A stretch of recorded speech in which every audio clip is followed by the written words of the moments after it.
please welcome to the stage Mr. AJ Schnack.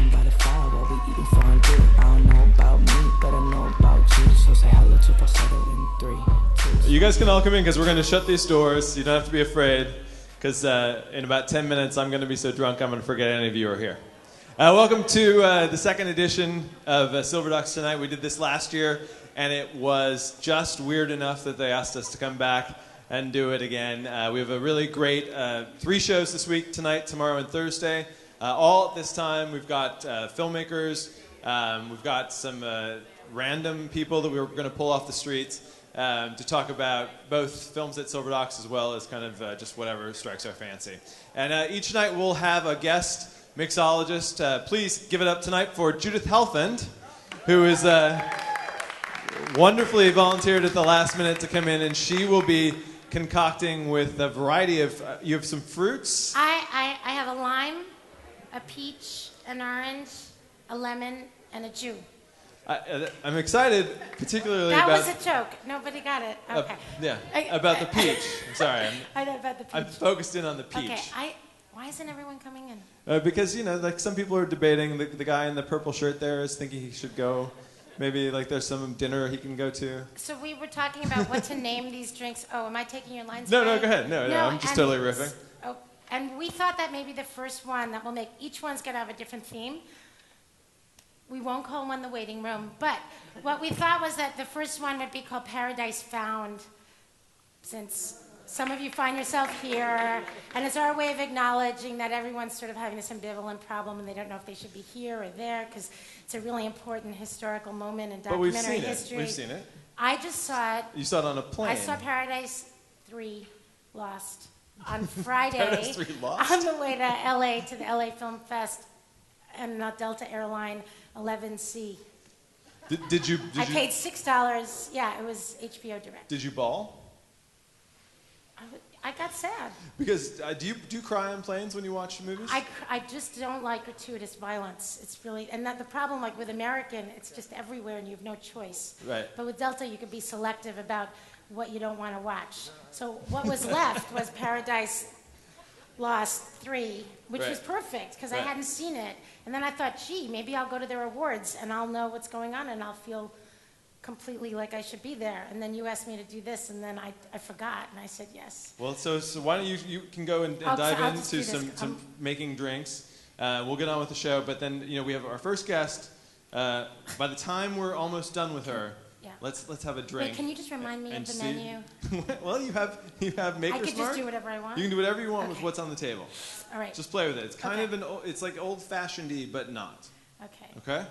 You'll be fine. I don't think you've ever made a mixed drink before. Ladies and gentlemen, Judith Helfand. What? Okay. All right. My first guest is trying to tell me something. I don't know. I have no idea. Like, what? Oh, what are you trying to tell her? Oh, she wants vodka, not bourbon. Can we have some vodka up here for our first very particular guest? Please welcome from A&E Indie Films, my good friend, Miss Molly Thompson.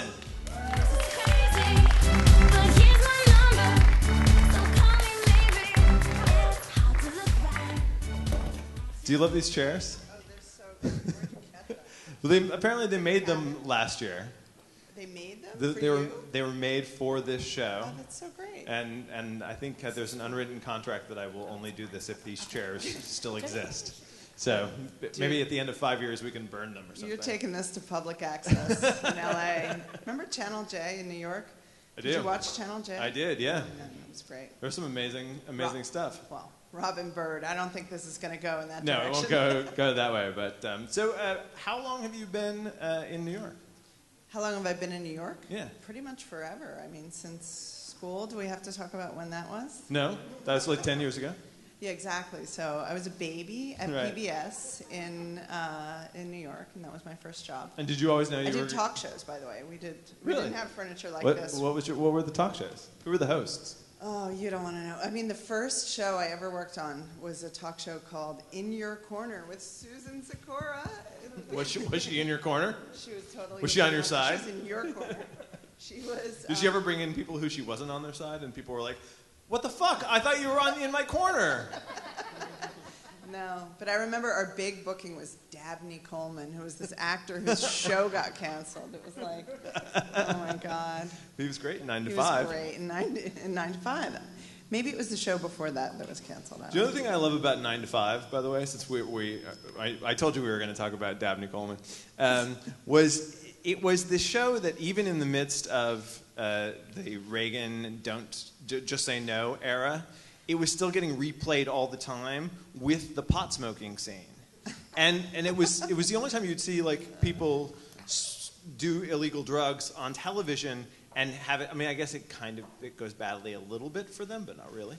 But for years and years and years, I think until Roseanne. This is my theory. Roseanne smoked weed that they found from like 20 years before, right. And then suddenly you could smoke weed on television and again. Now everybody smokes weed on TV all the time. And 2.5 many other things. All right. So is this the vodka? Yeah. All right. All That right. is Paradise Found with a twist. I'm just saying that's a lot of fruit.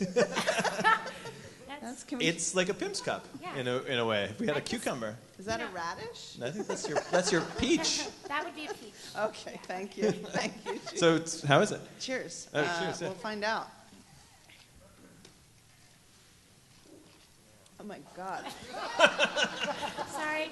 Do you want me to? Have you ever done that before? Have you ever made a drink before, I Judith? poured wine. Yeah. Okay. I thought so. I'm really looking forward to my Do drink. you want one? Yeah, no. Now I have to have whatever you made for Molly because I need to is know that what. the deal? I want to know what she's going I through. didn't measure. I'm just going to have to do a bite. Yeah, no, that's fine. No, she Okay. didn't measure. She definitely didn't measure. Okay, just keep talking. So you did that. You did talk shows. You were on my side with Susan Seidelman. In your corner was. And then we did. I worked on PBS talk shows. Bob Herbert was the host of one of my shows. We hired him from the New York Times. Or actually, before he went to the New York Times. Very, earnest public affairs talk shows. And were the hosts the bosses at those shows? No, I was the boss. Are you kidding? I was like the little pipsqueak producer. You bossed around the hosts? Yeah, Nice. New York Hotline, baby. It was a call-in show. Can we take calls? We could. That would be next year. That's next year. We'll have an 800 number that you can dial in. I just actually saw on Twitter. I don't know how real this is, but Aaron Paul, apparently it's his last day of shooting Breaking Bad for the season, and he's standing by a payphone taking calls right now. Oh, What's that's so Breaking Bad? great. What? It's Breaking Bad. Oh, come on. Oh my goodness, Judith. We'll talk about this later. It's a very good show. Come on, just tell me. It's a show about a high school chemistry teacher who becomes a Who meth makes drinks kingpin. For the first time. Okay. Yeah. Yes, that's how it starts. You mix Yeah, drinks for the that's first right. time, and next thing you know, You know, you're blowing up meth He's labs. blowing people up. Right. So now you've been at A&E for how long?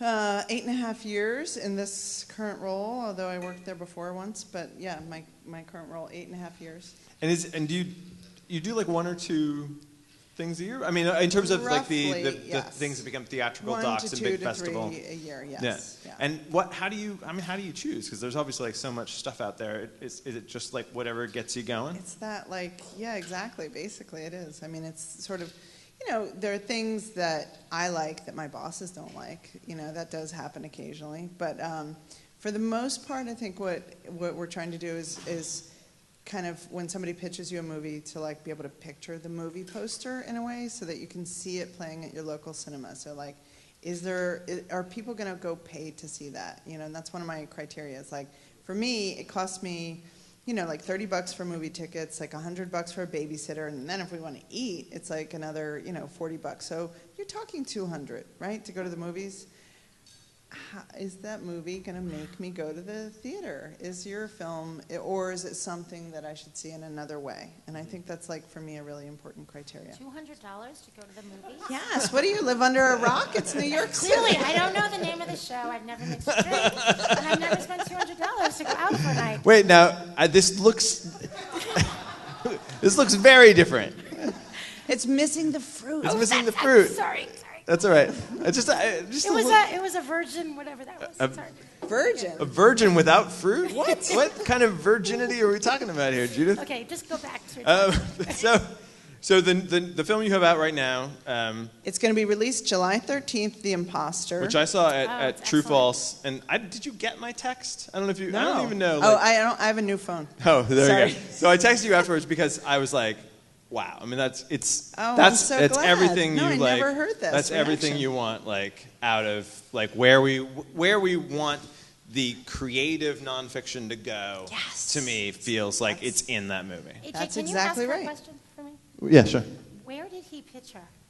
Where did he pitch me? In my office. Where do you think? What are you trying to say? No, I'm not. I mean, But by the way, a movie Judith, like you The are Imposter- mic'd, and you can jump in anytime. I don't have to actually What do ask you mean, the question where did for he you. pitch me? In No, the ladies' room? Like, That wouldn't my be the first bedroom? time. On the John. Here you go. Here you go. Thank you. More in the fruit. doctor's office? All He pitched me in my office. No, it could be like No. on Broadway outside your at office. a pitch form It or could something be, like yeah, that. Yeah, That yeah. might be better Yeah, for it you. could be like in a taxi. That's much better. Yeah, you That's take- so, you take all right, that I'm one. going to take that one. Thank you. I'll take this. Thank you. What- So talk about this process because I mean, obviously, it's got a great pedigree. You have Simon Chin and John Batzek as producers. Well, that wasn't originally the case. I mean, Did- we did you sort do of, that? Yeah, we partnered them with Simon and John. We suggested that they partner with Simon and John because, Bart and Dimitri are great, and they're amazing. And we knew them from their television work. They do Locked Up Abroad, which is a series with a huge cult following for Nat Geo, and then they do. Oh, she doesn't know anything. Wait, they lock up abroad? You've never heard? No, that's Yes. funny. That's funny, Lock- and that's Yes. another good Thank series you. idea. Could someone please, Lock Up Abroad. please tweet that so we know I said it? Yeah, who's doing social media for us tonight? Somebody get on this. Okay. So Locked Up Lock Up Abroad. Abroad, elsewhere. Coming soon. Abroad, Judith Halpin's new series on A&E. Sometimes it's abroad, Locked Up Abroad, but that's another thing. So that's their series for Nat Geo. Then they did a series for us for A&E called The Fugitive Chronicles, which is also heavily reconstructed. They have a real style in terms of recreating stories, not necessarily relying on archive or interview. I mean, there are interviews throughout The Imposter, but a lot of it's. Why am I talking to you? I don't, because I look really interested, and because I haven't seen the movie. I'm sorry. You can't even see my face. I can see your profile. Stop You- casting aspersions. No. Just who imposts who? Oh, you don't know anything about this either? Have you seen this film? I've been busy. The Imposter? All right. Well, it Obviously, wasn't- from the title, you know that somebody's not who you think it is. So. Judith, you may have to do this every night because you're learning a lot. This could be like you could learn more from I have just a new- bartending I have every a new night. name for your show too. Okay, good. Yes, The Docurati. The Docurati. that's good. That's I like good. that. Yeah, I'll make another drink. All right, good. deal. So Bart pitched me in my office this story about a kid who goes missing. He's a 14-year-old who goes missing in Texas in 1994, and he turns up in Spain 3 years later. And his family gets a phone call. They get on a plane. They go to Spain, and they collect him and they bring him home. He's traumatized.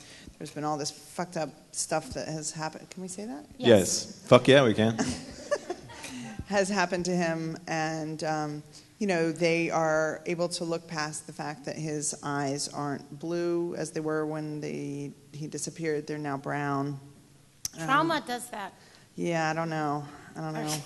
But I don't want to give away too much of the story because I think the beauty of the film is that you discover the story in the telling of it. And but suffice it to say, it happened, and a lot of people actually have heard of it. Of people who have not. No. You know what? I heard about it. I heard people say great things after they saw it at dinner. Good. At Good. Great. You saw it at dinner? So. Anyway, no, you told me basically this information at Sheffield, which I promptly forgot. Last year, okay. And then went and saw it at True False. Oh, good. And then remembered you had told me a little bit about it, but it doesn't ruin anything because it's so crazy. And at some point, like, you just think this may be the greatest film I've ever seen. Wow. Well, thank you very much. I will pass that compliment on to Bart and Dimitri because they, and I do think other people have had that reaction. We just got this gushing email from this guy. I didn't even know who he was. I live under a rock too, but his name's Professor Brown from NYU. You don't know him? I know. He's like the he most said the same important thing. person He in said he's cinematic like history. Bart is, inventing a new form, and I think that's like a huge compliment. It's probably a little bit too high to set the bar, but I think every now and then a filmmaker comes along who has a real vision, and they're not just, putting together facts, but they've got a story that they're telling. And in Bart's case, he has a really clear idea of the story that he set out to tell. So before we dismiss you and your lovely drink, you should have some more.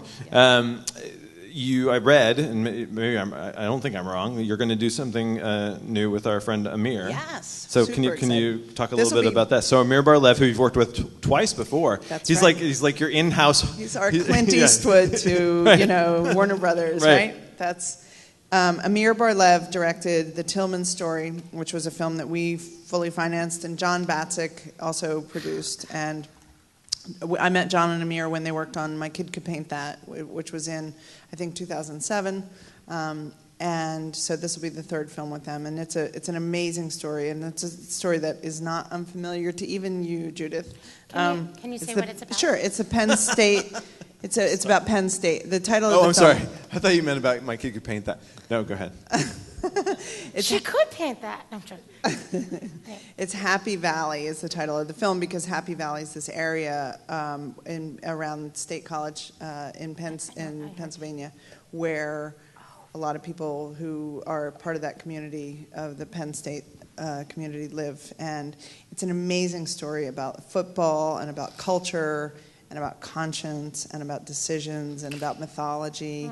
And it's all transpiring as we speak. I haven't seen the news today. There was a big What break happened today? in the story that apparently came out, and the judge actually discussed this in front of the jury, that there was a piece of audio with the attorney of one of the potential victims and the police, in which it seems that the police are giving information to the attorney that the victim hadn't previously said and says after the fact, which is basically the defense's claim that it's planted information. So a huge day for the defense in the jury.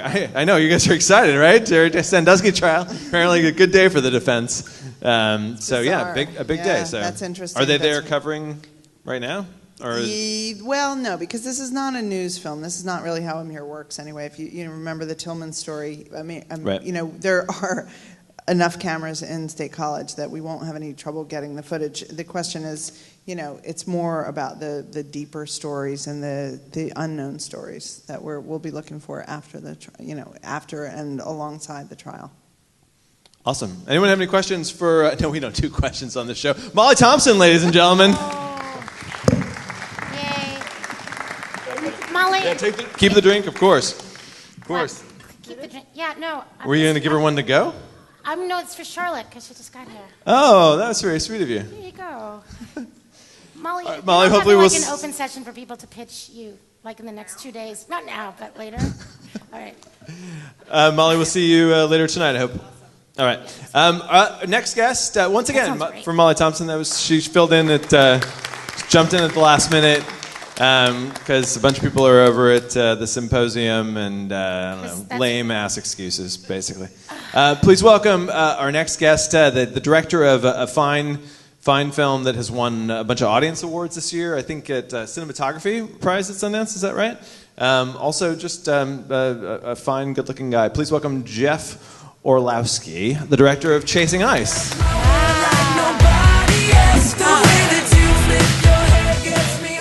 Molly didn't open her water, so you can have water, but she's making a drink for you. That's easy. That theme, that's going to work. Yeah. Do you have to drink one for every person that comes No, up here? it's just a lot of Well, ice. if she makes a different thing, then I have to taste to whatever taste you're. every I have to be single like drink your every time. taster. Gotcha. Like kind of like a presidential assassin sort of thing. Just in case there's something wrong with the drink.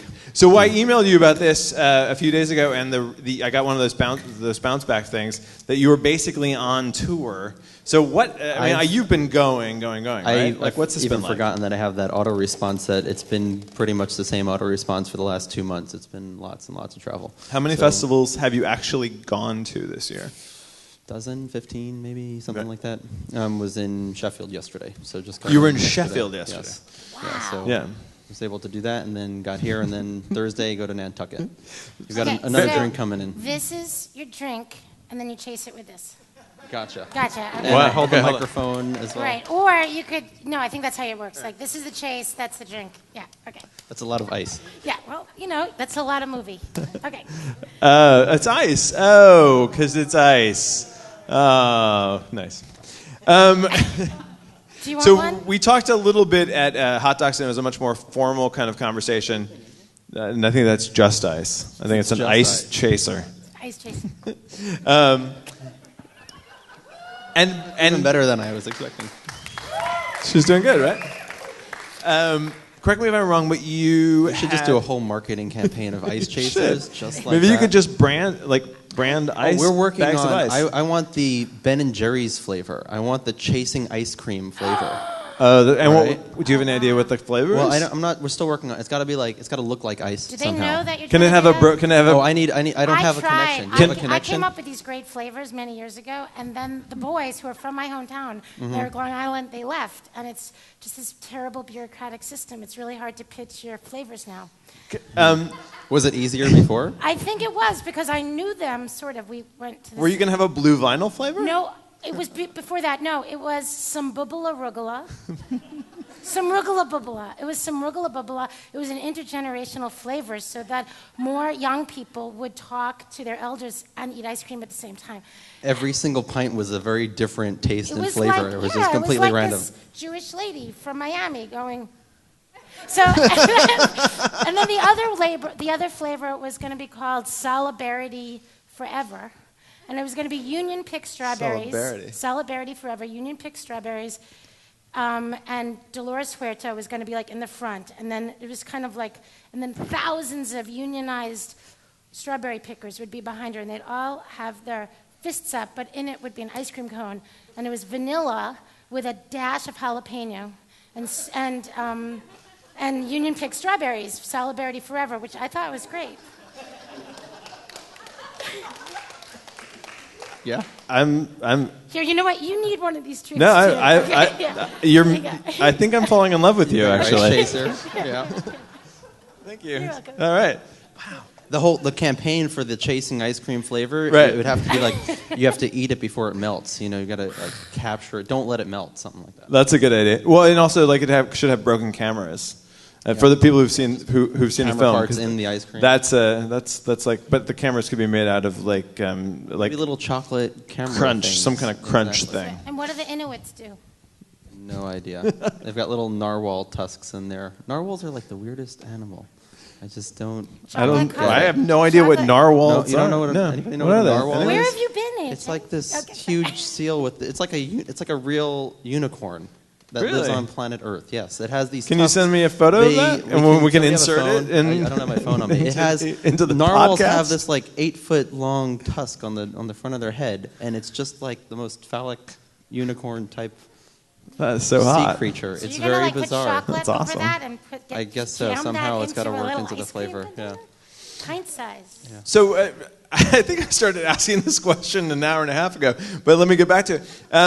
So I think when we talked to Hot Docs, you said, and correct me if I'm wrong, but you worked on Chasing Ice for a while, Yeah. and in fact turned in a cut of the film to Sundance a couple of years ago? 2 years earlier. Mhm. And so when that happens, and how do you? Because like a lot of people, I think would just be like, "Well, fuck it, like that's that bridge is burned."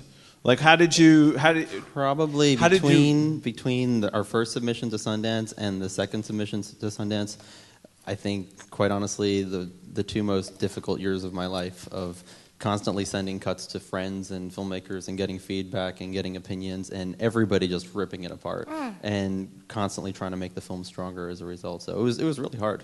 That's tough when you're first time time filmmaker. Yeah, because that's the thing. There's like you think you've gotten to some place where Well, something here's makes sense, the and then all of a day- sudden everybody's just like, The "No, day I submitted the dude." film to Sundance, we got an offer from a company to buy the film.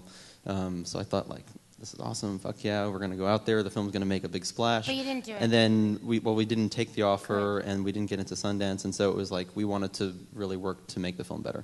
And our whole team, like, we had this belief that the film was strong, that we knew that there was a really great story here, and I just had to figure out how to tell it. And so I really had to, I mean, talking about Amir gave us feedback, Mark Monroe gave us feedback. I mean, Mark was working as the writer on the film. We were constantly getting input from a bunch of other filmmakers to try and figure out, what am I doing wrong, what am I doing right, how can I make it better.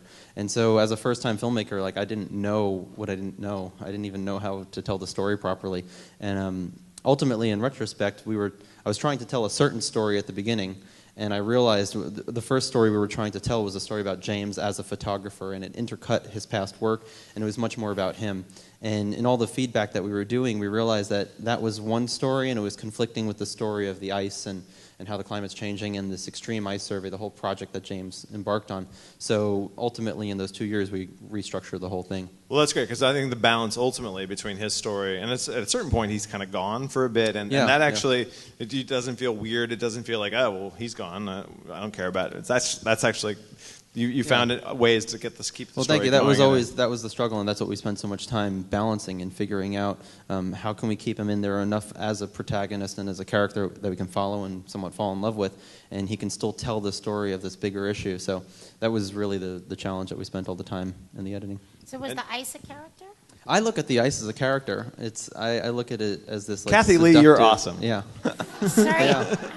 But that's Sorry, exactly what we were trying to do. I'm sorry. No. I'm saying, I'm honest. I will get they'll make another one of these chairs overnight, and tomorrow you can sit up here. I'm not. That's not a facetious comment. That's so sweet. I'm going home tomorrow. Are you? Yeah. Anyway, but well, we can Charlotte, Skype her in. Yeah. We can Skype her in. Can you get one of these chairs in your house in New York? It wouldn't fit through the door. All right.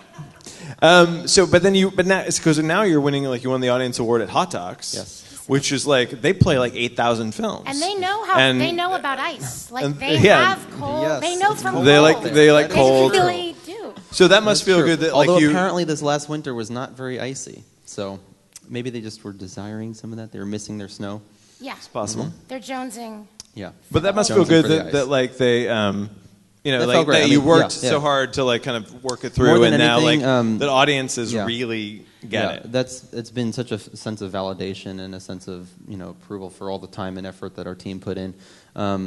One of the programmers at Sundance had told us that after they saw the revised cut, one of their biggest compliments was the fact that we took this finished film and spent so much time completely reworking it, because we could have taken that original film, it was done, and we could have just released that and had that be the end of it, but they really complimented the fact that we put the time into improving it and making it stronger. And our whole team, we were very, very proud of that, yeah.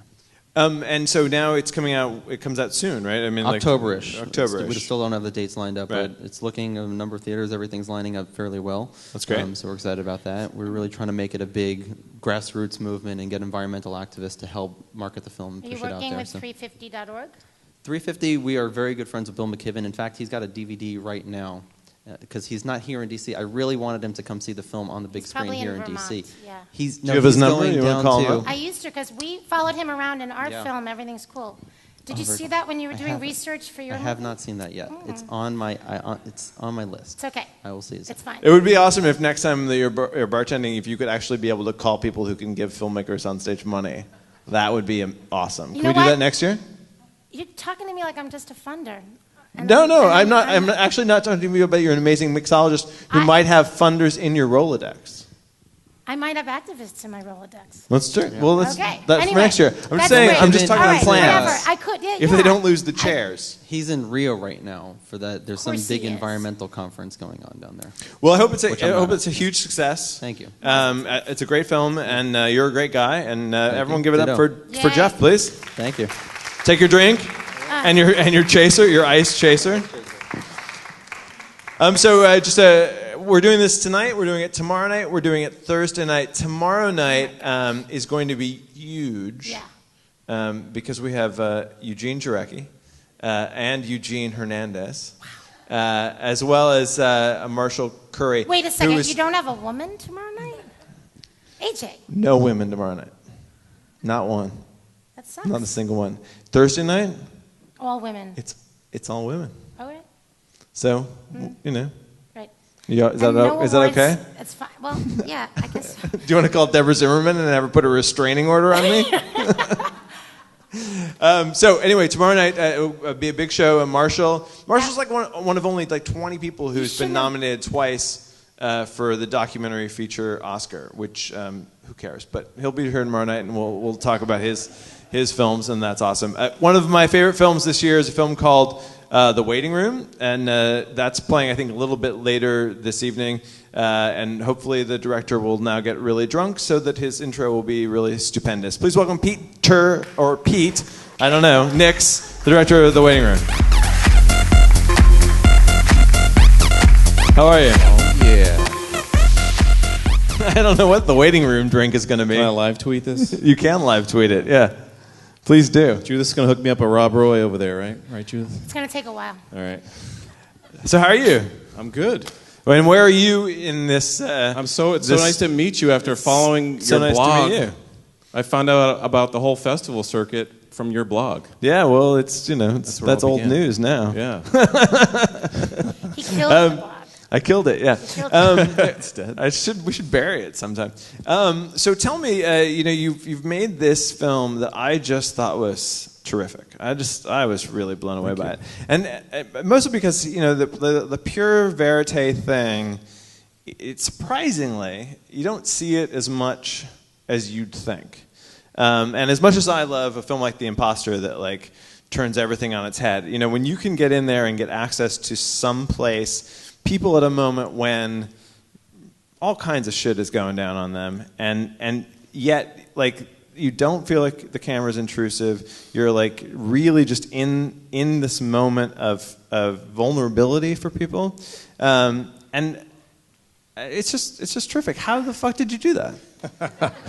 That's a good question. Well, where's Bill Hirsch? Raise your hand. So Bill over there is one of the important types of people in nonfiction filmmaking, the person with money. And Bill, in the beginning, him and his partner, Scott Vergis, wanted to tell a story about the uninsured. And they knew some people. So wait, that must mean they really have brains, too. They have some of that, too. Okay, that's good. Money and brains. More brains. They got access to the hospital. And I came in later as the director of the film. I had simultaneously been wanting to make a film about this hospital for many years because my wife worked at the hospital. But I didn't know how to begin. I didn't, get the money, get the access, and all that. And then so, fortuitously, we came together. And early on, I sort of observed the waiting room as not just a stage for potentially tremendous storytelling, but as also a metaphor for sort of what was going on today in our healthcare system. And knew from the beginning that it had to be a story where the voices of the people in the waiting room were driving the film, and that it would not be a film about. And I think Bill and I sort of disagreed in the beginning. I think Bill, they wanted to make a story and tell a film that would have teeth, that would discuss more, get more into the policy and talking heads and all that. And over time, we discussed and realized that, allowing the stories of the people and allowing the audience to really experience what it's like to pass through that waiting room could have just as much impact. And so that's the film that we decided to make.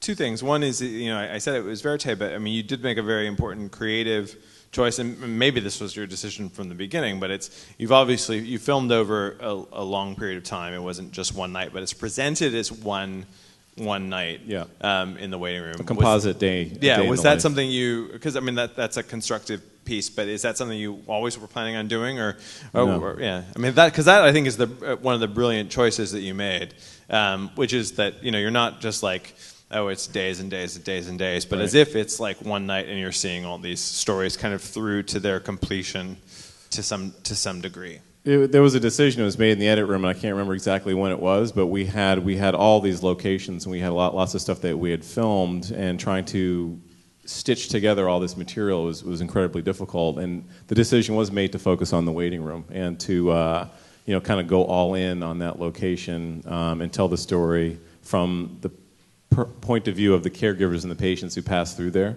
And so there was a lot of stuff that kind of got left on the cutting room floor. Some amazing scenes that you'd be shocked are not in the film, because we had to basically. Did that kill you? It was very painful. And is that something you? We're still trying to figure out a way to get that. You want to put out in some other format? Or? Well, we're going to. Without getting too deep into it. No, get deep. Okay, go deep. We'll get a little deep into it. There's 18 people here in the audience. Go as deep as you want. They're all going to tweet it out, and we're going to share it. It's going to go viral. Sure, I guess it is going to be podcasted. It's going to ripple outward. So another 42 people will watch it eventually. I'm a documentary filmmaker, and so we do things to pay the bills. And But did you just say doctor, filmmaker? Documentary. Oh, I that too. Non-fiction storyteller. Dr. Filmmaker. Many people in the waiting room. I do like that, Dr. Filmmaker. Please report to the waiting room. Do you want to bring in your drink, by the way? I've been waiting. What do we got? Come on in. What do we got? You have been waiting. I'm ready for it. How long does it generally take to get a drink when you're waiting? When you're waiting. That's a is it philosophical hours? question. It's a metaphor for your It movie. is a metaphor. So You're going to make me How long wait. should this take? I'll give it to you, but how long generally? If you were waiting to get the drink, if the drink was like what you needed to get well, how long would it take to get it? It can be up to 14 hours. Yeah, at Highland, at the hospital at Highland. Yeah, we've met people who have waited, up to 14 hours for care. Yeah. Okay, you deserve this. Okay. And what is this called? Is this the waiting room? This drink? This is called the waiting room. The waiting room. Yeah. Okay, let me try. That's good. It was smooth. Thank you. Look at you. You're like becoming like an expert. This is you in an hour. You're like you're going to know everything about Breaking Bad by the end of the show. So the other thing I was going to say, and I'm probably like cutting off the point you were just making, but is that what I think is always an amazing thing about documentary is when you watched something and you don't even know it's happening when you're watching it, but from then on, you keep being reminded of what you learned about a different way to see the world. Mm-hmm. And in the case of your film, waiting for the DMV, waiting for a doctor's appointment, waiting for anything after that, I was, usually you're just like, what the fuck? Why is this fucking taking? Jesus, I could be doing so much other stuff. But now I watch your film and I was just like, oh, they're back there, like they're having to figure out like who they're going to bring in next. I mean, like it was actually like a very interesting behind the scenes thing. You actually somewhat makes me feel a little bit more generous towards people who are keeping me waiting. I mean, one of the things that attracted me early on to not only the location of storytelling, but also the title, it's a very sort of universal idea that we all have had either a waiting room experience or it's sort of one of those things that transcends just healthcare. And I think that was also inherent in what the story that we were trying to tell was not just a healthcare story, but a story about our common humanity. And but also sort of people have a lot of assumptions about the public hospital and the film itself as a collective, as a day in the life. You got to have some kind of structural device to pull the audience through. So we thought that going, the ED where you're trying to get back to, you're waiting in the waiting room, you're trying to get back to see a doctor in the ED. Well, what goes on back there? They're trying to keep the flow of patients moving. What's the ED? The emergency department. Oh, okay. So you go back and... This is your drink, but it has a different name. What's the name of that? This is called healthcare disparity. Okay. So does that mean it's very different from the care that he got? Yeah. It's spicy. And how? Because I do this stuff. This is my movies about this. I know you're like you're MVP, by the way. But anyway, how long would it take? Let's say he went to the hospital on the other side of town. How long would he have to wait to get seen? Maybe half hour, 15 Here you minutes. go. There you go. Oh, so, yeah. Don't spill it. So it's a really different drink. Yeah. And it is a different drink. I mean, I have Kaiser, which is a private insurer. Oh, yeah. I don't wait. That's maybe some stronger health care as well. So tell us where it's going from here. You're playing tonight, correct? Yep. we're here tonight. We're kind of on the tail end of our sort of main sort of festival run, which started with True False, and Yay. and then we're planning a theatrical release in the fall, and we have a broadcast lined up for Independent Lens in January. And are they going to show the whole thing on Independent Lens, or are they going to show like 28 minutes? Okay, no, they're going to show the feature length film. Yeah, and then we're gonna. Yeah, I'm going to beat up on PBS now. Well, we were grateful that they did that, and then in October we're going to do community cinema. So we're going to be in about 100 communities around the country. Are you choosing them specifically in communities that have like the worst hospitals and the worst healthcare disparity? We're going to mix it up, but it is definitely an opportunity, and we're going to do the same thing with our theatrical release. We're actually going to try to break the box a little bit with that, and not just screen. And we're going to do obviously New York and LA and San Francisco, but there's a lot of communities that have theaters that are off the grid, so to speak, that have community clinics, particularly in rural areas, and so we're hoping to engage those communities because this film, it kind of lends itself toward that. So we're working with International Film Circuit and Film Presence in New York to get the film out there. Are you doing any panels here that's talking about sort of the other outside things you're doing with the film in terms of like the ways in which you're using different kinds of media to expand the story? Yeah, and that's what I was talking about earlier, was that the film actually started because I'd done some consulting for some startups and was sort of embedded in that sort of social media world, and was seeing what was going on with new ways media was being consumed, distributed, created. And so actually before the film began, we started a community engagement and storytelling project in the waiting room, which was based on the premise that these are folks in underserved communities who nobody ever comes and sits down next to them and says, "How are you doing? What's your story?"